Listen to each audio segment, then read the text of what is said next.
दादा तुम्हें कुछ देने की जरूरत नहीं है। शंकर भगवान को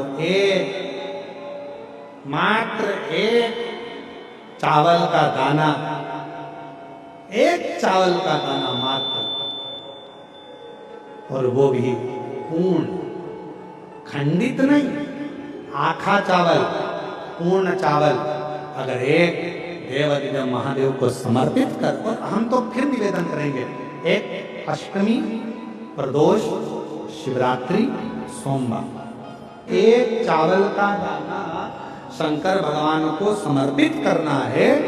तुम थोड़े दिन, अष्टमी के दिन, सोमवारी के दिन, प्रदोष के दिन, महीने में एक बार आने वाली शिवरात्रि के दिन एक चावल का दाना समर्पित कर कर देखिए, फिर आपको मालूम पड़ेगा, 2-3 महीने के अंदर अंतर मालूम पड़ जाएगा कि तुम्हारी जिंदगी में कितनी उज्जवलता आती है, कितना आप सफल होते हैं, कितनी प्रबलता आपके जीवन में आती है। एक चावल।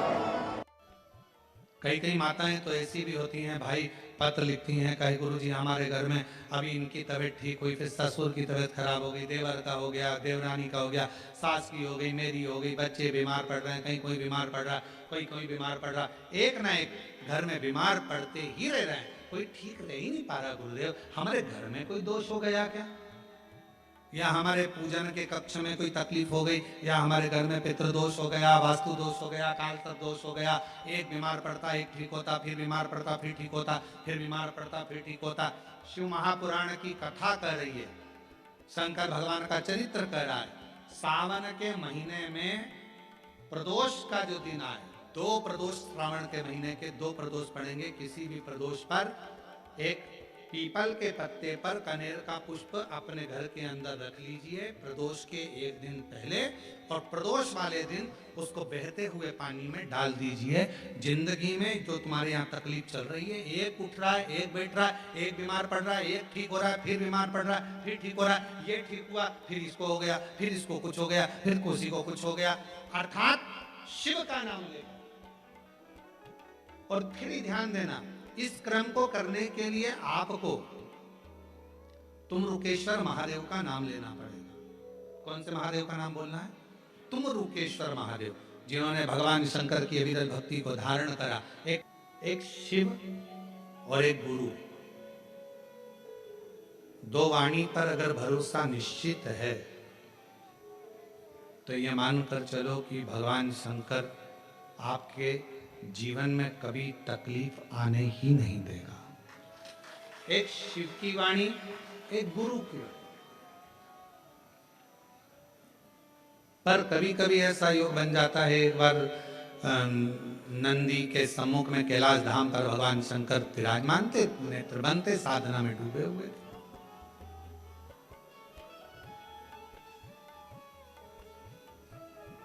अब कौन क्या कर रहा है देखो, दवाइयों को पढ़ने वाला डॉक्टर कहलाता है, और तन्हाइयों को पढ़ने वाला देवाधिदेव महादेव कहलाता है। जो दवाइयां पढ़ ले वो डॉक्टर है, दवाई पढ़ लेगा डॉक्टर, दवाइयां अपने हिसाब से दे देगा डॉक्टर, पर तुम्हारी भीतर की जो तन्हाई है, तुम्हारे भीतर का जो दर्द है, तुम्हारे भीतर की जो तकलीफें हैं, दुख है, कष्ट है, किससे कहो। प्रसंग बड़ा सुंदर आता है, शिव गुरु की वाणी का।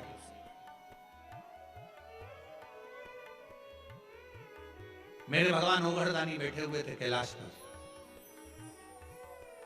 थोड़ा असुरों का आगमन हुआ। अब नंदी समझ नहीं पाए कि ये असुर क्यों आए।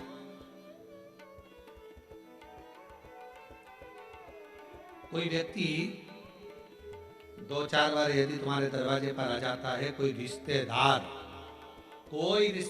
बार बार फोन लगाता है, बार बार तुम्हारे दरवाजे पर आता है, तो तुमको तुम्हारे घर की पत्नी हो जरा बहुत चतुर होती, तुरंत कह देती, बार बार क्यों आ रहा है ये, इतने साल से तो कभी नहीं आया, ये बार बार क्यों आ रहा है। धर्म पत्नियां बड़ा एकदम तुरंत सोच लेती, तुरंत आखिर बात क्यों। पर पति उनको समझाते हैं, तेरे को क्या करना, आन देना, दिक्कत क्या है, मुझे सब मालूम है, कार्य में हो गया होगा इसलिए तुमसे लेने आ रहा होगा, इतने दिन से तो तुम्हारी याद नहीं आई, इतने दिन से तो कभी याद नहीं किया, इतने दिन से तकलीफ में कभी, अपन तकलीफ में तो कभी नहीं आया। हमेशा याद रखो, मोमबत्ती की याद, टॉर्च की याद हमेशा लाइट जाने के बाद आती है। कोई कोई माताएं भाई ऐसे रहते हैं जो कथा में आते हैं और कोई उनको बिस्कुट दे देता है, खाते हैं, खाने के बाद मुंह को साफ करना रहता है तो बत्ती सी निकाल लेते हैं, बत्ती से निकाल कर उसको भी साफ कर लेते हैं, रख लेते हैं। कई बार ऐसा नहीं कि नहीं हुआ। एक बार, बहुत पुरानी बात है, बहुत पहले की, एक बार हम कथा करने गए, राघव जी तो जरा से थे उस समय पर, छोटे से 6-7 साल की उनकी उम्र थी, 6-7 साल की, और झोली में किसी ने झोली के अंदर बेलपत्र डालते हैं तो उन्होंने उनकी डब्बी भी बेलपत्र में डाल दी, वो दांत की बत्ती सी की।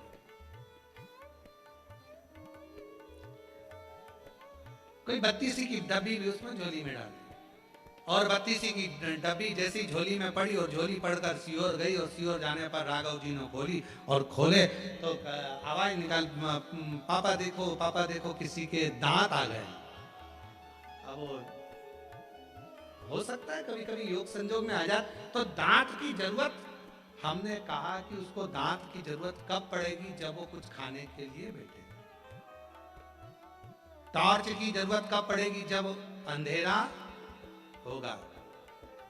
और फिर एक बात याद रखना, चाबी की जरूरत, तुम्हारे घर के ताला लग गया और उसकी चाबी की जरूरत कब पड़ेगी, जब ताला, जब ताले को खोलना तब चाबी की जरूरत पड़ती है। खाने बैठोगे तो दांत की जरूरत पड़ती है, अखबार पढ़ने बैठोगे तो चश्मे की, जम के बोलो जरा, चश्मे की जरूरत पड़ती है। उसी तरह अंधेरा होने पर टॉर्च की जरूरत है। कि सोमवार की अगर प्रदोष पड़ती है, बहुत ध्यान से सुनना हमारा, सोमवार की प्रदोष पड़ती है तो शंकर भगवान कैलाश पर निवास करते हैं। मंगलवार की प्रदोष पड़ती है तो शिव काशी में निवास करते हैं। बुधवार की प्रदोष पड़ती है तो शिव रजत भवन में निवास करते हैं। गुरुवार की प्रदोष पड़ती है तो शिव गंगा के स्थल पर निवास करते हैं। शुक्रवार की अगर प्रदोष पड़ती है तो शिव नीलकंठ पर विराजमान होते हैं। शनिवार की अगर प्रदोष पड़ती है तो शिव शमी के वृक्ष के नीचे रहते हैं। और रविवार की जब प्रदोष पड़ती है तो शिव बेलपत्र के पेड़ के नीचे निवास करते हैं। महाराज, ये एकादशी शंकर से कह रही है कि आपका स्थान ये नहीं कि आप कैलाश पर मिले, उस बार को, उस तिथि के दिन, उस अनुकूल।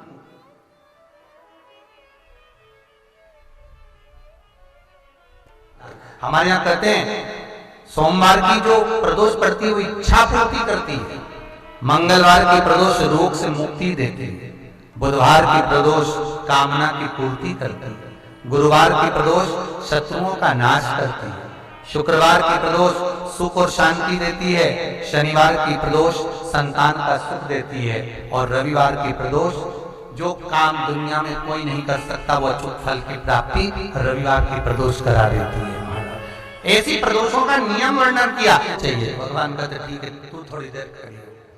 एकादशी सम्मुख खड़ी हुई, पार्वती जी ने जिस अंगुष्ठ का जल पीने के लिए लिया था हाथ में, बस पीने ही वाली थी, शंकर भगवान ने वही हाथ में जल लेकर एकादशी के हाथ में उसको देकर कहा, ले ये मेरे द्वारा निर्मित एक व्रत है जिसे त्रयोदशी के दिन तूने मांगा है, मैं तुझे देता हूँ। आज इस व्रत का फल मैं तुझे प्रदान करता हूँ। अब तू जिस जीवात्मा को लेकर जाएगी उसका पाप प्रबल नहीं होगा। किसी स्त्री, पुरुष, बालक, बुजुर्ग जो भी होगा जिसने प्रदोष का व्रत करा होगा, वो जीवात्मा को तू किसी फल की कामना से नहीं, स्वतः ही लेकर चली जाए। उसमें कोई कामना नहीं है। बन सके जीवन में 11 प्रदोष या 26 प्रदोष करने के बाद आप उसका उद्यापन कर विराम भी दे सकते। पर जीवन में एक बार प्रदोष का व्रत मौका मिले, जिस कामना से जिस दिन का भाव आपके मन में आए कि मुझे रोग से मुक्ति पाना है तो ये प्रदोष मुझे करना है, मैं रोग मुक्ति के लिए हम जो भी आपके मन में आ रहा है, संतान प्राप्ति के लिए शनिचरी प्रदोष आप उसका स्मरण करें। फिर लिखा शिव महापुराण में, बड़ा सुंदर लिखा वेदव्यास जी ने, मान लो आप प्रदोष का व्रत नहीं कर सकते, आप अगर व्रत नहीं कर सकते तो प्रदोष के दिन, प्रदोष काल में शाम का समय सूर्यास्त का कुछ पल कुछ घड़ी के पहले से लेकर बाद तक का प्रदोष काल के अंतर्गत आप शंकर जी के मंदिर में जाकर 1 लोटा पानी 5 बेलपत्र भी अगर समर्पित करते हैं तो संपूर्ण प्रदोष का फल आपके भाग्य में प्रकट हो जाए। शिव महापुराण में इसका नमस्ते दोस्तों, तो इस वीडियो में प्रदीप मिश्रा गुरुजी ने प्रदोष शनि के उपाय बताए हैं, तो सभी महिलाएं इन उपायों को जरूर करें। अगर आपको ये वीडियो पसंद आई है तो ज़्यादा से ज़्यादा शेयर करें और हमारे चैनल को सब्सक्राइब करें, ऐसे ही वीडियो आती रहेगी।